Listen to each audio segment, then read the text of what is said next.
E nós temos que entender que o clima do Brasil não é só gerado pelos trópicos, e sim, e principalmente para o gaúcho aqui, é um embate de massas de ar e também de correntes oceânicas que vêm da Antártica, e aqui nós recebemos também as que vêm do sul. Conforme a época do ano, vamos ter mais frentes frias ou não. E as mudanças do clima também estão afetando a chegada, a força, a frequência dessas frentes frias. Olá! Neste episódio, a Durga Sindical faz uma homenagem ao Dia Nacional da Ciência e o Dia Nacional do Pesquisador Científico, celebrados no dia 8 de julho.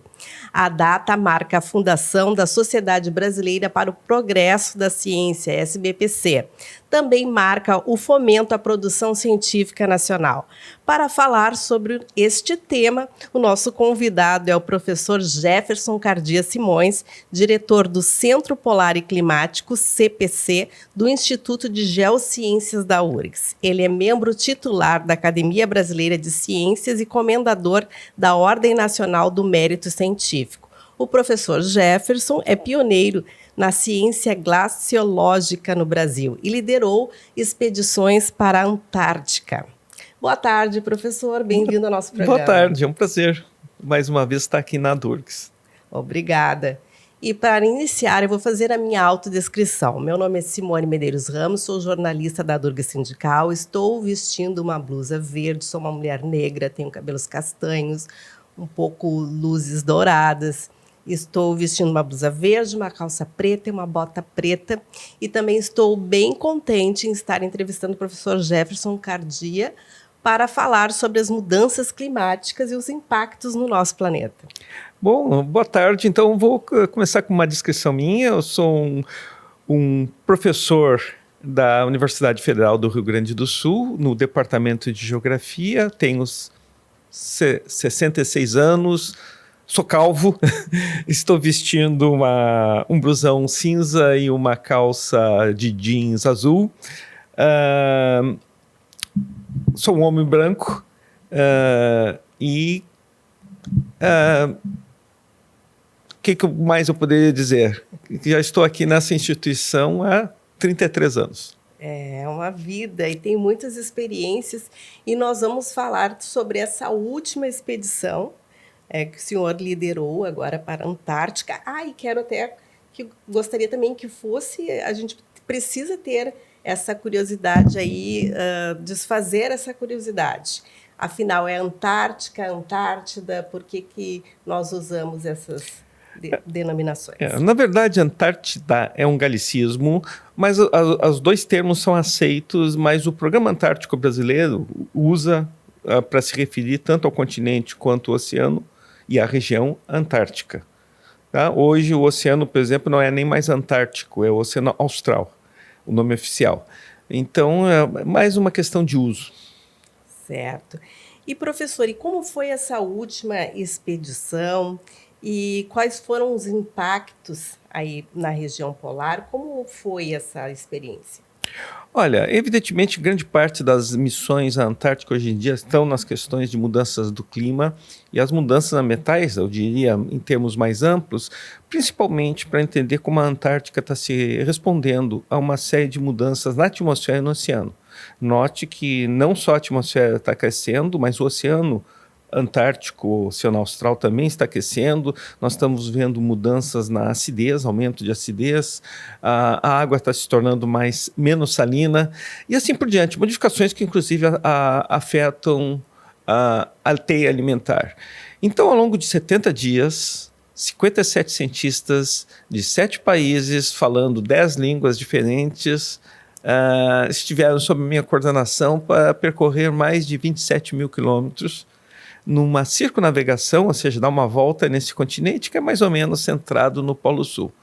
Nosso objetivo, evidentemente, era coletar o máximo possível de dados do oceano, da atmosfera, das geleiras, coletar amostras desses diferentes ambientes e tentar entender como o gelo da Antártica está respondendo, as partes que estão realmente derretendo, as partes que não estão, o que isso representa para a circulação da atmosfera e do oceano, que é acoplado junto com o que a gente chama criosfera, a massa de gelo do planeta, a variação do gelo marinho, do ar congelado e assim por diante.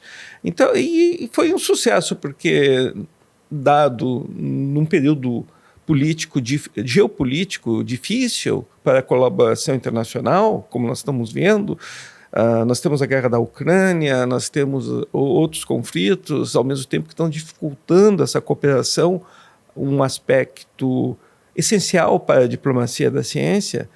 Eu diria que os resultados foram excelentes. Tivemos participação de cientistas russos, indianos, chineses, e junto com o Brasil constitui o grande do BRICS, mais alguns convidados da Argentina, Chile e também do Peru. Ou seja, tivemos dar um gosto, eu diria, do diferenciado, um BRICS ampliado, no caso, e que nós podemos trocar dados, informações e ampliar essa cooperação e também, muito importante, a inserção internacional da URGS. Em uma entrevista, o senhor falou que o gelo é mais importante para o Brasil que para os Estados Unidos ou a Suíça. O que significa, professor? O que significa essa afirmação é uma provocação, primeiro, para nós entendermos que 90% do volume do gelo do Brasil, o volume do gelo do mundo está mais perto do Brasil do que os Estados Unidos, Rússia, etc. E, evidentemente, eles têm um ambiente temperado, mesmo polar, é mais frio, mas não com essa massa de gelo.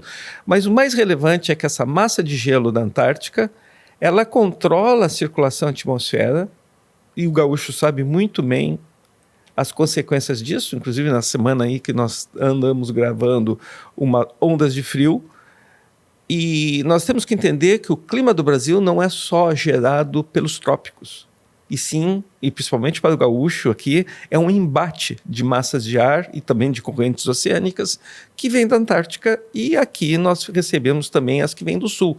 Conforme a época do ano, vamos ter mais frentes frias ou não. E as mudanças do clima também estão afetando a chegada, a força, a frequência dessas frentes frias. Inclusive, aqui no Rio Grande do Sul, nós tivemos a grande enchente do ano passado. E na sua avaliação, professor, o que houve que provocou essa tragédia climática? Basicamente, nós tivemos como tudo, alguns fenômenos acoplados. Nós sabemos muito bem que o centro do Brasil, principalmente o Cerrado, estava superaquecido. Já era maio, ainda tinha lugares com temperatura de 40 graus. Nós tínhamos dificuldade, ou seja, o sistema não estava conseguindo fazer que as ondas de frio, as massas de ar frio que vinham da Antártica avançasse ao norte do Rio Grande do Sul. E isso tudo, o embate dessas duas massas desviou os rios voadores aqui para o sul, e eles ficaram estacionados. E aí caiu essa massa de água enorme.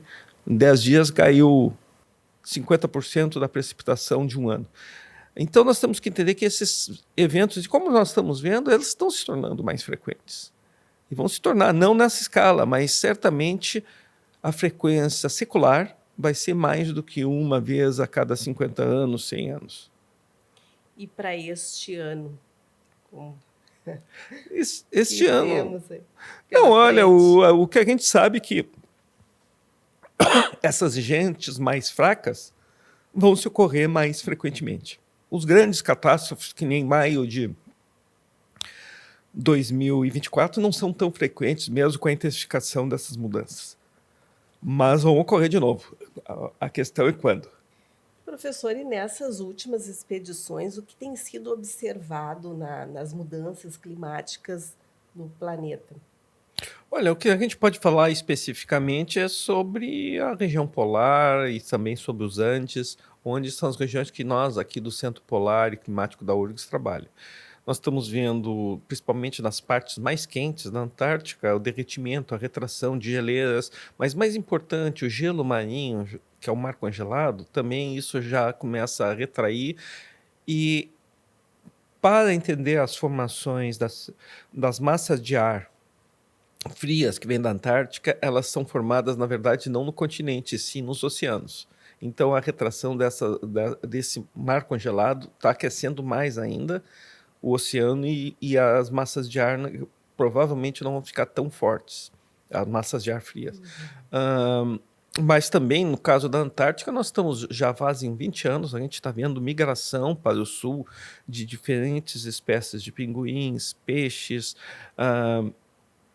algumas ilhas ao norte da Antártica, ou no norte, no extremo norte, estão começando o que nós estamos chamando de esverdeamento, ou seja, está aparecendo algumas espécies invasoras, inclusive, os campos de musgos estão se ampliando, quer dizer, é uma mudança clara.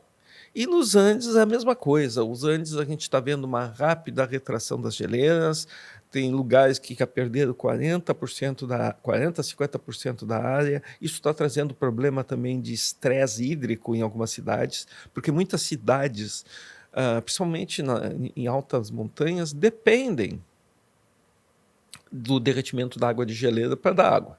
La Paz, por exemplo, é 30%. E, professor, pegando esse gancho do Dia da Ciência e do pesquisador científico, o senhor é um pioneiro na ciência glaciológica no Brasil. Como é isso para o senhor? Assim? De seu pioneiro, olha, eu tive aquela... Quando tu olha para trás, tu vê que como é importante estar preparado, oportunidades aparecem, se você está preparado, e ter a ideia certa no momento certo, aquela questão de timing. Eu estava me formando em geologia, surgiu o Programa Antártico Brasileiro, a questão, é claro, com aquela idade que eu tinha, 23 para 24, era procurar um emprego, mas eu quis estudar uma nova área vendo uma oportunidade única não só da ciência glaciológica, entender as massas de gelo do planeta, que ainda cobre 30%, ainda cobre 10% desse planeta. Mas mais importante, que a questão da Antártica envolve questões de diplomacia, relações internacionais, então poder trabalhar conjuntamente com o Itamaraty. Por outro lado, também as questões de logísticas, ou seja, um trabalho que envolve, no caso do PROANTAR, tanto a FAB, mas principalmente a Marinha do Brasil, e depois a comunidade científica, mas cooperando internacionalmente. E essa é uma vantagem muito grande que nós temos na Antártica. Eu fui, inclusive, durante 8 anos, vice-presidente do Comitê Internacional de Pesquisas Antárticas, parte do Conselho Internacional de Ciências, que é exatamente usar o conceito da diplomacia científica, resolver problemas comuns através da cooperação. E isso me deu muita satisfação de ter essa visão mais ampla do que a ciência. Ok, é importante fazer a pesquisa laboratorial, é importante avançar o conhecimento, explorar a fronteira da ciência, mas também é importante a questão de inserção do conhecimento na sociedade, a divulgação científica e a parceria em diferentes áreas de conhecimento, vendo que a ciência moderna, ela não, cada vez mais, ela não está isolada, ela tem que ser multidisciplinar, ela tem que atender às necessidades da sociedade e, principalmente, é uma ação de grupo, não de indivíduos. Então, é muito importante para a soberania nacional. Também essencial. Nós vivemos uma sociedade de conhecimento. Nós temos que entender que se nós não mantivermos uma atividade crescente, inclusive, da ciência e financiamento, nós vamos começar a perder, e já perdemos muitos cérebros. Hoje, vocês podem ver que os países que estão se firmando na economia mundial os que apostaram nas ciências. Muito está se falando que os Estados Unidos, por exemplo, está indo no caminho contrário, vai perder liderança exatamente porque está começando a desinvestir no conhecimento científico e tecnológico. E qualquer área que você vai ver, você precisa, não é só a inteligência artificial, robótica, é o agro, é a questão das ciências ambientais, é a questão da exploração espacial no nosso espaço próximo, comunicação satelital, e assim por diante. E, é claro, as ciências da saúde, cada vez mais envolvendo essa sinergia entre diferentes partes da ciência. Ciência. E a procura por essa área da própria universidade, dos estudantes, como tem sido? Assim, existe uma procura, é um desafio? Não, evidentemente, a Antártica, os Andes, atrai, eu diria, aguizados a formação. É uma oportunidade única. Nós oferecemos, inclusive, cursos de mestrado e doutorado, tanto no pós-graduação em geociências e no pós-graduação de geografia, para trabalhar em diferentes questões e com a visão exatamente multifacetada. Nós temos, como eu brinco, nós temos desde as ciências extremas, duras, as ciências matemática, física, trabalhando com nós, até pessoas da geografia humana, da sociologia, antropologia, até mesmo hoje em dia, por incrível que pareça, arqueologia. Ou seja, é realmente um mundo bastante diversificado e dando oportunidade para depois, é claro, quem se formar seguir outras carreiras. Outras carreiras. E hoje, professor, o senhor atua em outras pontas também, além das expedições? Evidentemente, como todo pesquisador e professor universitário, vai desde questões de gestão. Eu tenho um papel muito importante de coordenador geral do Instituto Nacional de Ciência e Tecnologia da Criosfera, que foi agora renovado por mais 5 anos. Nós vamos fechar aí uns quase 20 anos, quando tiver no fim dessa renovação. Isso envolve mais de 250 doutores no Brasil e no exterior, é uma cooperação de 22 universidades brasileiras, mais cerca de 20 no exterior, para fazer exatamente o que nós fizemos no final do ano com essa expedição internacional, tentando juntar recursos, muitas vezes pequenos, para fazer missões de maior envergadura. E agora o que vem pela frente? O que vem pela frente, evidentemente, eu estou chegando no momento da carreira que eu tenho que começar, eu fui atleta, então, da Sojipa no passado, passar o bastão, né, para as novas gerações, para eles coordenarem os trabalhos de campo. Eu tenho que ficar mais numa atividade de liderança e coordenação, procura de recursos e, quem sabe, aí eu escrever uns livrinhos, e além dos meus artigos científicos, né? Tem muitas contribuições a fazer ainda. Sim, claro, eu sou da opinião a gente tem que levar enquanto pode, e a atividade científica traz eu diria isso, uma grande vantagem que você pode levar até o fim da vida, ou até você ter condições intelectuais de trabalhar e explorar o conhecimento. É uma das poucas coisas que você leva desse mundo. Certo. E em relação a essa data, que é o Dia Nacional da Ciência e do Pesquisador Científico, gostaria que o senhor deixasse uma mensagem sobre este momento. Eu, como muitos dos meus colegas devem saber, eu estou sempre fazendo divulgação, não só do meu trabalho, mas da relevância para uma sociedade do conhecimento científico. Cada vez mais é essencial que nós ensinemos não as informações, mas como nossa mente trabalha, como funciona a aquisição, o desenvolvimento científico, a nossa metodologia de pensar para o grande público. Porque nós temos que, ainda mais nessa época de desinformação, e muitas vezes cultura de ódio e etc., nós temos que fazer que o outro, a sociedade, conheça o nosso dia a dia. Destruímos nesse processo estereotipos que têm aquela visão do passado do que é o cientista. Ou seja, o cientista tem família, tem custos, tem filhos, quer se aprimorar. Então nós temos que ter, isso também importa, a visão do que é atividade científica e educadora. Nós somos profissionais e, por serem ótimos profissionais, também tem que ser bem pagos. Bem pagos. E também essa divulgação da produção desse conhecimento. Exatamente. É fundamental. Principalmente a divulgação e a inserção desse conhecimento, mostrar por que ele é útil.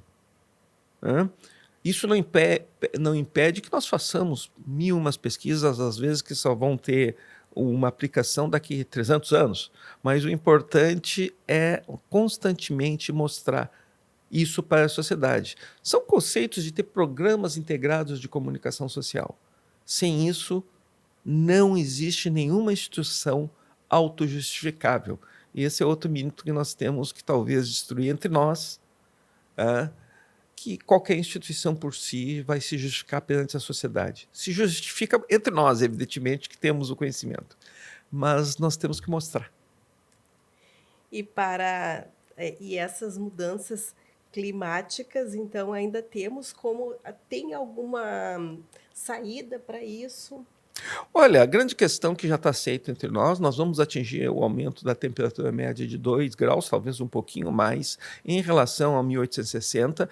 Isso não temos volta, nós temos que mitigar e adaptar-nos, tornar a sociedade mais resiliente nos próximos 20 anos. Esses eventos extremos vão se tornar mais frequentes, principalmente aqui para o sul do Brasil, essa frequência maior de secas intercaladas com chuvas muito intensas em períodos muito grandes.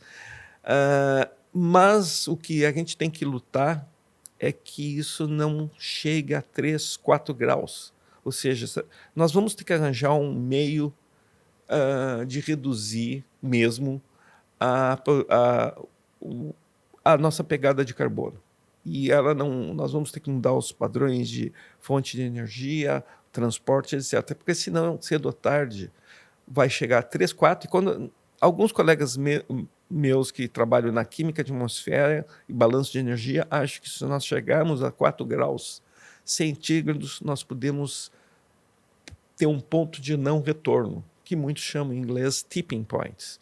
Ou seja, o sistema climático estaria em outro estado energético, no padrão do balanço de energia, e outra situação que também estaria em equilíbrio no sistema. E aí a gente não sabe o que pode acontecer. O que a gente suspeita? Colapso de parte do gelo da Antártica, mudança na circulação profunda do oceano, instabilidades nas florestas tropicais e rápido, inclusive a savanização de parte da Amazônia. Seriam processos que aí o impacto socioeconômico, o custo social, poderia inclusive levar a uma crise civilizatória. Então esse é o nosso receio. Hoje nós temos que entender que os processos estão ocorrendo, mas tem soluções, nós temos soluções para isso, mas nós não podemos deixar um laissez-faire. Cada um tem que cumprir o seu papel. E agir politicamente. Fica esse alerta, então, professor. Se quiser deixar mais alguma consideração. Não, olha, eu só acho que nós temos um papel muito importante na sociedade de conhecimento. Nós vivemos um período que não é só no Brasil, infelizmente ocorre de tempos em tempos de anti-intelectualismo, inclusive de algumas vezes de negação da racionalidade. Então nós nos tornamos mais importantes nesse momento, para não ver uma ameaça de regressão na sociedade. Certo. Professora, a Durgs Sindical agradece a sua participação aqui no nosso programa. Ok, foi um grande prazer. E para você assistir o nosso videocast é bem simples, basta acessar o nosso canal de YouTube, deixe os seus joinhas, se inscreva em nosso canal. Se preferir ouvir o podcast, acesse o nosso canal de Spotify, acompanhe o nosso portal www.adurgs.org.br e acompanhe as nossas redes sociais. Até a próxima edição. Professor, quem luta contigo quando você precisa? A Durgs Sindical, à frente das principais lutas e conquistas dos professores federais. Felice.